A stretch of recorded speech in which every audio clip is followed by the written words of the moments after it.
సయ్యద్ ముస్తాక్ అలీ ట్రోఫీలో Sunrisers Hyderabad player, team India star wicketkeeper Ishan Kishan విధ్వంసకర బ్యాటింగ్తో చెలరేగాడు. ఈ టోర్నీలో జార్ఖండ్ జట్టుకు ప్రాతినిధ్యం వహిస్తున్న ఇషాన్ కిషన్, అరుణాచల్ ప్రదేశ్తో శుక్రవారం జరిగిన మ్యాచ్లో ఆకాశమే హద్దుగా చెలరేగాడు.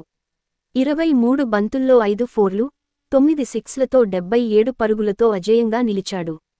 దాంతో జార్ఖండ్ ఈ మ్యాచ్లో 10 వికెట్ల తేడాతో ఘన విజయం సాధించింది. ఈ మ్యాచ్లో ముందుగా బ్యాటింగ్ చేసిన అరుణాచల్ ప్రదేశ్ నిర్ణీత 20 ఓవర్లలో 93 పరుగులకు ఆలౌటైంది. అనుకూల్ రాయ్ 4 వికెట్లు తీయగా, రవికుమార్ యాదవ్ 3 వికెట్లు పడగొట్టాడు.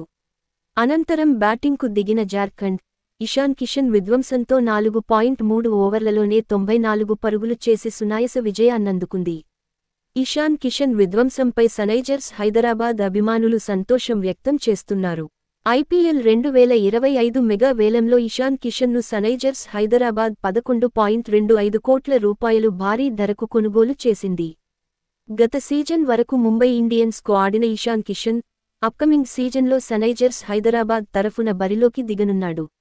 అతను ఫస్ట్ డౌన్లో బ్యాటింగ్ చేసే అవకాశం ఉంది. ఇషాన్ కిషన్ చేరికతో సన్రైజర్స్ బ్యాటింగ్ లైనప్ భీకరంగా మారింది. ఓపెనర్లుగా ట్రావిస్ హెడ్, అభిషేక్ శర్మ విధ్వంసకర బ్యాటర్లు ఉండగా, ఫస్ట్ డౌన్లో ఇషాన్ కిషన్ బరిలోకి దిగనున్నాడు.